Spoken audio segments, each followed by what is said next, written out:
आपकी सारी व्यक्तिगत जानकारी एक ही जगह पर संग्रहित होना। हम यूरोप को एआई महाद्वीप बनाने के लिए कोई कसर नहीं छोड़ेंगे, ताकि आपको इस महान रीसेट में शामिल किया जा सके। तो केंद्रीय बैंक डिजिटल मुद्राएं कितनी जल्दी हकीकत बन सकती हैं? हमें देशों को राष्ट्रीय डिजिटल इंफ्रास्ट्रक्चर विकसित करने में मदद करनी चाहिए। कल्पना कीजिए कि आपकी हर खरीदारी, हर ऐप का उपयोग और आपकी हर जगह की यात्रा, ये सब एक ही विस्तृत डिजिटल प्रोफाइल में जुड़ रहे हैं, एक व्यक्तिगत डिजिटल पहचान में। इस तरह आपके जीवन के कई विवरण एकीकृत डिजिटल रिकॉर्ड में संग्रहित किए जा सकते हैं। यह विस्तृत प्रोफाइल अंततः आपके बैंक, आपके डॉक्टर, आपके नियोक्ता, सरकारी एजेंसियों और यहां तक कि आपकी कार से भी आसानी से जुड़ सकता है। चुनौतियों से निपटने के लिए, लेकिन साथ ही साथ निर्माण करने के लिए भी। यह विज्ञान कथा नहीं है, यह एक ऐसी कल्पना है जिसे वर्ल्ड इकोनॉमिक फोरम जैसी संस्थाएं, सरकारें और टेक कंपनियां धीरे धीरे हकीकत बना रही हैं। यह डिजिटल आईडी इंफ्रास्ट्रक्चर विस्तार वास्तव में वैश्विक और समन्वित है। ओरेकल के संस्थापक और अरबपति लैरी एलिसन जोर देते हैं कि एआई सिस्टम्स को सभी उपलब्ध सरकारी डेटा की विशाल मात्रा से पोषित किया जाना चाहिए। सरकार को अपने डिजिटल इंफ्रास्ट्रक्चर जैसे डिजिटल आईडी और डेटा सेंटर्स के लिए क्या करना चाहिए, आप जानते हैं। किसी भी देश को सबसे पहले जो करना चाहिए वह है अपने सभी डेटा को एकीकृत करना, ताकि उसे एआई मॉडल द्वारा उपयोग और उपभोग किया जा सके। मूल रूप से मुझे अपने देश के बारे में जितना संभव हो सके एआई मॉडल को बताना होगा। अगर आप जनसंख्या के स्वास्थ्य में सुधार करना चाहते हैं तो आपको अपनी सारी स्वास्थ्य देखभाल data, diagnostic data, electronic health records और जीनोमिक डेटा को एकत्रित करना होगा। इसके लाभ स्पष्ट हैं। डिजिटल आईडी हमारे आपसी और राज्य के साथ होने वाले संवाद को तेज, सस्ता और अधिक विश्वसनीय बना देगी। मेरे साथ बने रहिए। ये कोई दूर का भविष्य नहीं है। इस दिशा में कदम पहले ही उठाए जा चुके हैं। चेहरा पहचान तकनीक अब लाइव वीडियो से सीमाओं और सार्वजनिक स्थानों पर अपराधियों को ट्रैक कर संदिग्धों को तुरंत पहचान सकती है और लापता लोगों को ढूंढ सकती है। बैंड के ऊपर कैमरे लगे हैं जो वहां से गुजरने वाले सभी लोगों के चेहरे स्कैन करते हैं। टोनी ब्लेयर एक टेक्नोक्रेट हैं। वह मूल रूप से मानते हैं कि शीर्ष पर बैठे लोगों को हर चीज का फैसला खुद ही करना चाहिए, और अगर आपके पास सभी पर पूरी तरह नियंत्रण हो तो सब कुछ शानदार हो जाएगा। ये एक चीनी मॉडल है। ओरेकल के लैरी एलिसन का मानना है कि भविष्य में एआई निगरानी हमारे दैनिक जीवन का हिस्सा होगी। एलिसन ने कहा कि एआई जल्द ही कैमरों के नेटवर्क के जरिए समाज की निगरानी में बड़ी भूमिका निभाएगा। पुलिस अपना सबसे अच्छा व्यवहार करेगी क्योंकि हम लगातार सब कुछ रिकॉर्ड कर रहे हैं, देख रहे हैं और जो कुछ भी हो रहा है उसे रिकॉर्ड कर रहे हैं। नागरिक भी अपना सबसे अच्छा व्यवहार करेंगे क्योंकि हम लगातार सब कुछ रिकॉर्ड और रिपोर्ट कर रहे हैं जो भी हो रहा है। लेकिन इसका असली असर यह होगा कि यह डिजिटल नियंत्रण के लिए आधारभूत संरचना तैयार करेगा जो आगे की नींव रखता है। आपकी सभी गतिविधियों और आपके पूरे व्यवहार को सरकार द्वारा प्रबंधित किया जाएगा और आपको कुछ खास व्यवहार के अनुसार या तो इनाम मिलेगा या हतोत्साहित किया जाएगा। यही है चीनी सोशल क्रेडिट सिस्टम, जिसमें अगर आप एक अच्छे नागरिक हैं तो आप वे चीजें कर सकते हैं जो दूसरे लोग नहीं कर सकते, और अगर आप एक बुरे नागरिक हैं तो आप दूसरे शहर जाने के लिए ट्रेन टिकट भी नहीं खरीद सकते। यही दिशा है जिसमें यह जा रहा है। ये मुझे बताता है कि मैं अभी भी ब्लैकलिस्ट में हूँ। सजा दी गई है क्योंकि उसे राज्य द्वारा अविश्वसनीय घोषित कर दिया गया है। एक बार ब्लैकलिस्ट होने पर आप न तो बैंक से लोन ले सकते हैं, न बिजनेस शुरू कर सकते हैं और न ही बच्चों को प्राइवेट स्कूल भेज सकते हैं।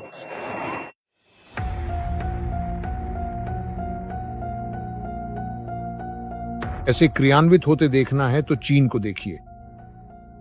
कुछ पायलट डिस्टोपियन शहर अत्यधिक निगरानी वाले माहौल में बदल रहे हैं। कैमरे आपकी ज्यादातर गतिविधियों पर नजर रखते हैं, सेंसर आपके व्यवहार के पैटर्न का पीछा करते हैं और एल्गोरिदम यह तय करते हैं कि लोग क्या खरीद सकते हैं, कहां यात्रा कर सकते हैं और यहां तक कि किससे बातचीत कर सकते हैं।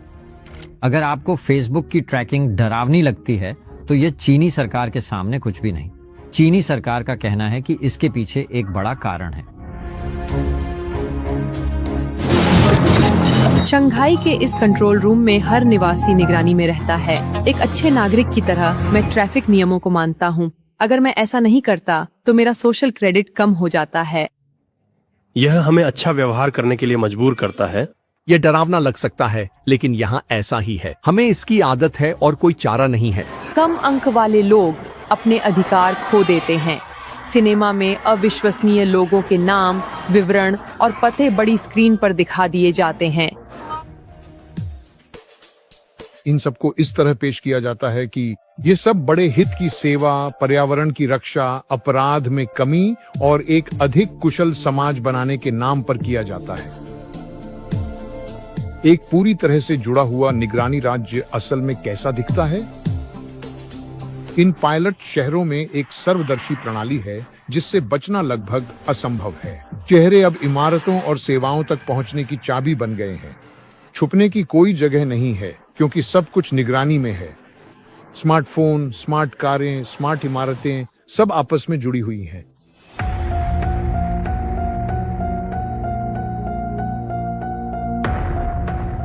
ऐसी व्यवस्था में चुपके से नियम तोड़ना बहुत मुश्किल है। लाखों लोग पहले ही सीमित पहुंच का अनुभव कर चुके हैं, जो अक्सर एल्गोरिदमिक मूल्यांकन द्वारा तय की जाती है।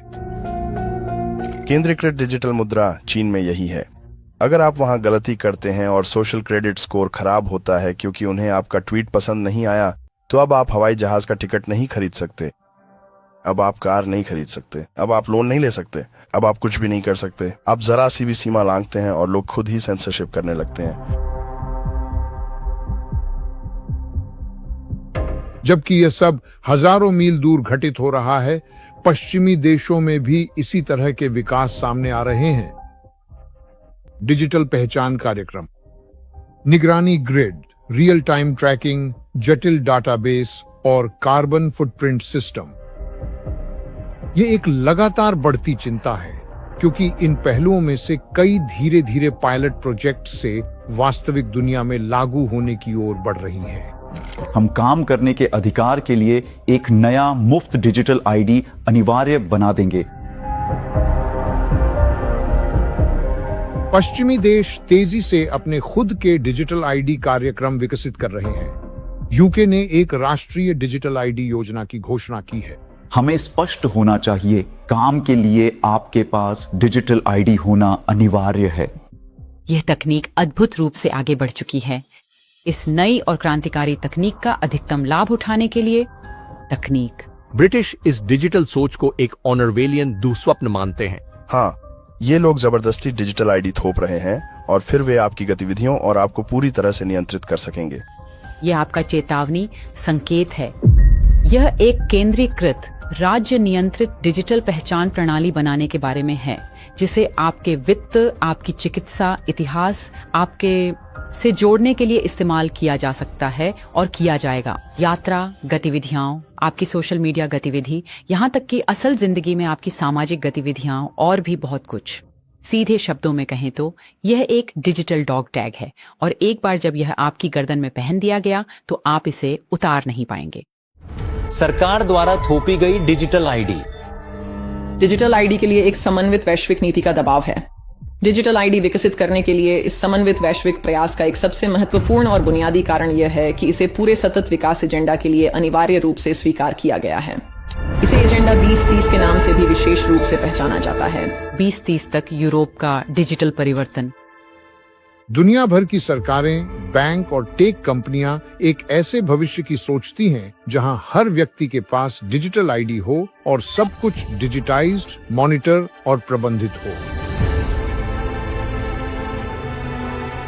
हम यूरोप वासियों को एक नई डिजिटल पहचान देना चाहते हैं। वे प्रस्ताव दे रहे हैं कि आपकी सारी जानकारी एक साथ एक डिजिटल पहचान से जुड़ी हो। यह नियंत्रण ढांचा बनाने जैसा है जिससे लोगों के व्यवहार को नियंत्रित किया जा सके, जिसमें आपको अपनी जिंदगी जीने के लिए डिजिटल आईडी की आवश्यकता होगी, तो रोजगार पाने का अधिकार, फिर किराए पर लेने का अधिकार, बैंकिंग, शिक्षा प्राप्त करने, बाल देखभाल और मतदान का अधिकार। पैसा जल्द ही एक वैश्विक केंद्रीय बैंक डिजिटल मुद्रा में बदल सकता है। नकद को समाप्त कर दिया जाएगा और हर लेन देन को सरकारों, बैंकों द्वारा ट्रैक किया जा सकेगा। बैंक और कर प्राधिकरण आपका डिजिटल वॉलेट आपके आईडी कार्ड से जुड़ा होगा। यूरोपीय सेंट्रल बैंक की अध्यक्ष कहती हैं कि यूरो डिजिटल मुद्रा की ओर बढ़ रहा है और हम ये सुनिश्चित करने के लिए बहुत मेहनत कर रहे हैं कि हमारे पास एक डिजिटल यूरो हो, ताकि हमारे पास एक यूरोपीय समाधान हो। तो फिर हमारी मुद्रा क्यों नहीं? खैर, एक बार जब आपके पास डिजिटल मनी सिस्टम आ जाता है तो फिर तरह तरह की उसके ऊपर बनाई जा सकने वाली सेवाएं और एप्लीकेशन। हाँ, लोग बहुत स्पष्ट और बहुत खास दिशा में आगे बढ़ रहे हैं। उन्हें उनके नियंत्रण वाली केंद्रीकृत डिजिटल मुद्रा चाहिए और वे चाहते हैं कि हर कोई सोशल क्रेडिट सिस्टम से जुड़ दिया जाए। वे इसे किसी वैक्सीन ऐप से जोड़ देंगे या यात्रा के लिए उन्हें बस एक और महामारी चाहिए ताकि इसे लागू कर सकें। डिजिटल आईडी हमारे जाने पहचाने लोकतंत्र का अंत है और एक डिस्टोपियन भविष्य की ओर एक अपरिवर्तनीय कदम है।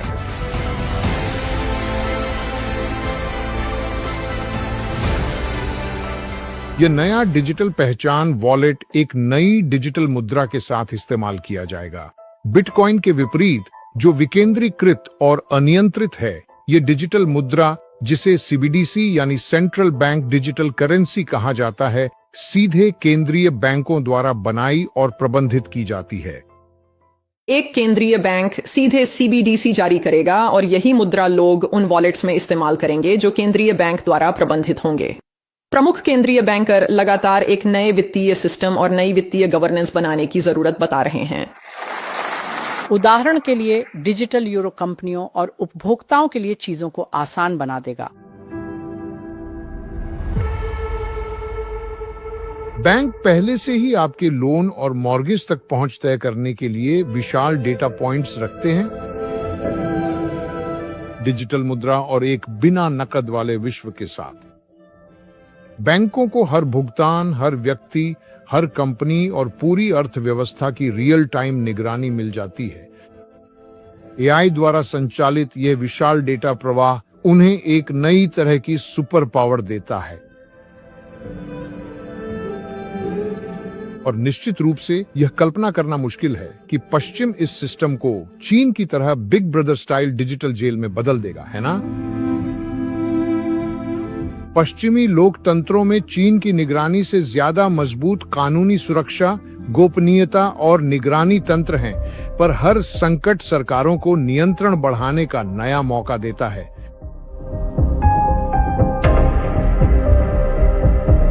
वुहान चीन से फैलते हुए और आज रात अमेरिका में पहला मामला सामने आया है। हर आपातकाल, चाहे वह महामारी हो या आतंकवाद, निगरानी बढ़ाना आवश्यक सा लगने लगता है। महामारी ने पश्चिम में टीकाकरण कार्ड के रोल आउट को तेज कर दिया। यूरोपीय लोगों को वे स्वतंत्रताएं वापस दें जिन्हें वे बहुत महत्व देते हैं और समझौते हैं। यह प्रमाण पत्र एक खुले और डिजिटल यूरोप का प्रतीक है। यूरोपीय संघ का प्रमाण पत्र डिजिटल टूल्स का एक प्रमुख उदाहरण है जो हमारे मूल्यों का प्रतिनिधित्व करता है। यूरोप के बढ़ती संख्या में देश उन लोगों पर प्रतिबंध लगा रहे हैं जिन्होंने टीका नहीं लगवाया है।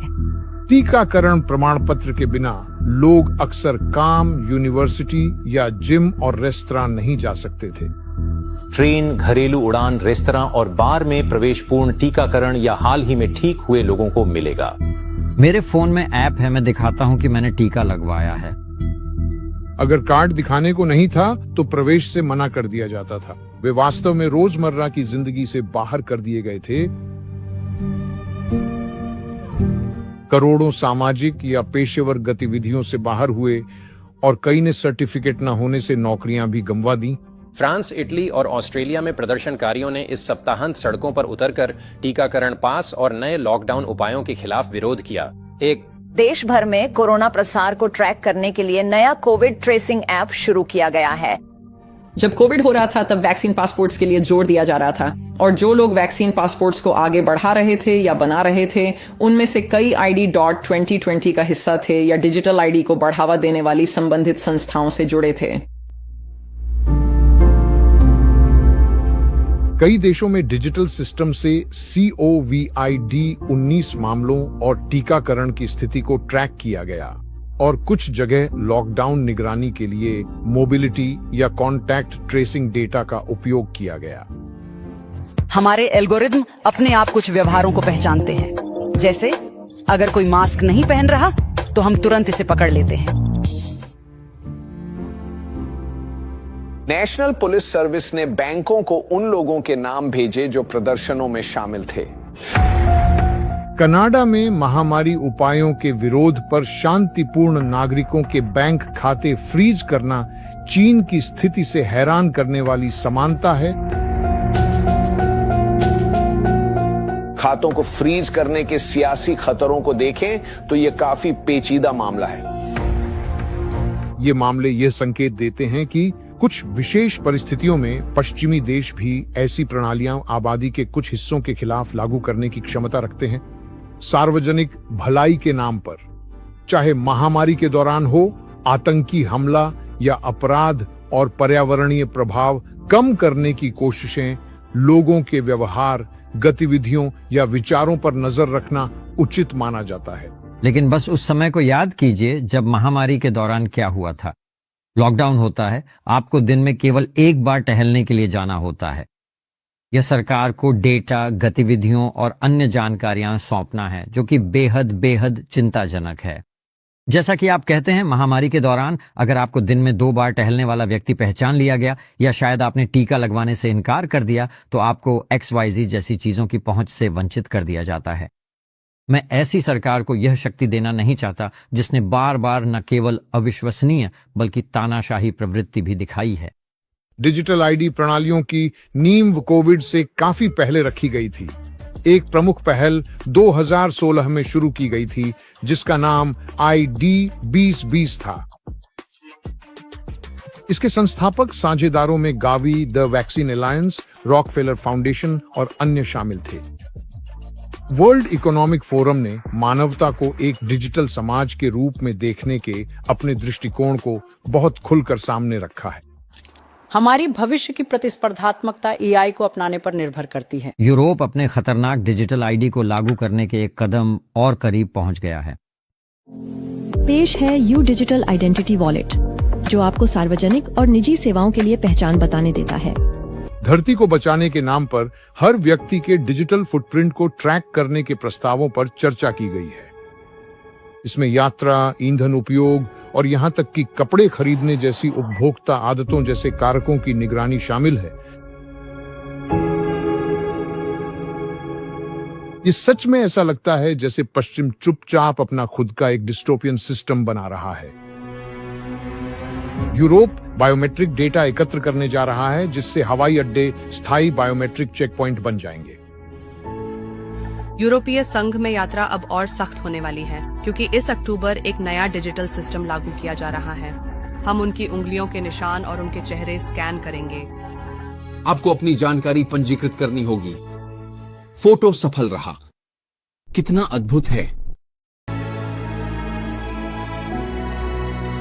चीन और यूरोपीय देशों दोनों में AI संचालित निगरानी कैमरे चेहरों को ट्रैक करते हैं। हर जगह इशारे और हरकतें ट्रैक की जाती हैं। चेहरे की पहचान तकनीक का विकास अपने साथ निजता और नागरिक स्वतंत्रता से जुड़ी गंभीर चिंताएं भी लाता है। यहाँ तक कि आप जो कार चलाते हैं वह भी लगातार एक विशाल डाटाबेस में दर्ज की जाती है। तो ठीक उसी समय जब देश के हर व्यक्ति के लिए चेहरे की बायोमेट्रिक डिजिटल ID अनिवार्य की जा रही है, ऐसे कैमरे लगाए जा रहे हैं जो आपके चेहरे की बायोमेट्रिक को स्कैन करते हैं। क्योंकि यहाँ हम जिसकी बात कर रहे हैं वो एक चीनी सोशल क्रेडिट स्कोर ही है ना? कौन जानता है कि क्या यह पूरी तरह से चीन की सोशल क्रेडिट सिस्टम में बदल जाएगा या नहीं। लेकिन आज के समय में यह उतना हास्यास्पद नहीं लगता है ना, जितना कि शायद 5 साल पहले लगा करता था। क्या हम ऐसी दुनिया में जी रहे हैं जहां निजता इतनी खत्म हो चुकी है कि इससे अब कोई फर्क नहीं पड़ता? हर दिन आपकी जिंदगी का और भी ज्यादा हिस्सा डिजिटल हो रहा है और ये सब विशाल डाटाबेस में केंद्रीकृत किया जा रहा है। 2030 तक सभी यूरोपीय संघ के नागरिकों को इलेक्ट्रॉनिक स्वास्थ्य रिकॉर्ड्स तक पहुंच होनी चाहिए। कई देशों में पहले से डिजिटल ID सिस्टम हैं जो अब स्वास्थ्य, टैक्स और यात्रा प्रबंधन के केंद्रीकृत ढांचे में बदल रहे हैं। इसमें कोई शक नहीं कि ये डिजिटल आईडी सिस्टम बेहद सुविधाजनक है। बिना लंबी लाइनों या कागजी कार्रवाई के आप टैक्स फाइल कर सकते हैं, डॉक्टर की अपॉइंटमेंट शेड्यूल कर सकते हैं और सभी दस्तावेज एक ही तेज और आसान डिजिटल सिस्टम में स्टोर कर सकते हैं। और यूरोपीय संघ भर में सरकारों और व्यवसायों के साथ संवाद कर सकते हैं।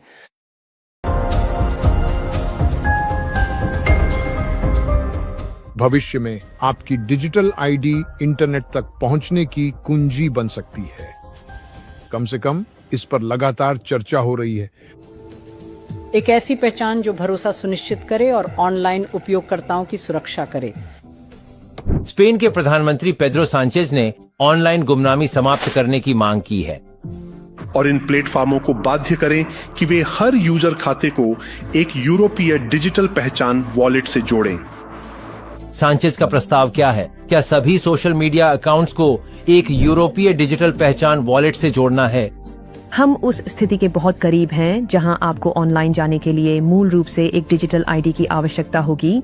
उदाहरण के लिए आपकी ऑनलाइन गतिविधि एक डिजिटल आईडी से जुड़ी होगी या निश्चित रूप से ऐसे लोग होंगे जो इसकी मांग करेंगे। और यूरोप पहले से ही लोगों के संदेशों को स्कैन करने की योजना बना रहा है। यू अब निजी संदेशों को स्कैन करने और बाल शोषण की संदिग्ध सामग्री पुलिस को रिपोर्ट करने की योजना बना रहा है। यहाँ गोपनीयता कार्यकर्ताओं के लिए मुख्य समस्या यह है कि आम उपयोगकर्ता एक नई कमजोरी के शिकार बनेंगे, यानी उनकी एंड टू एंड एन्क्रिप्शन का टूटना।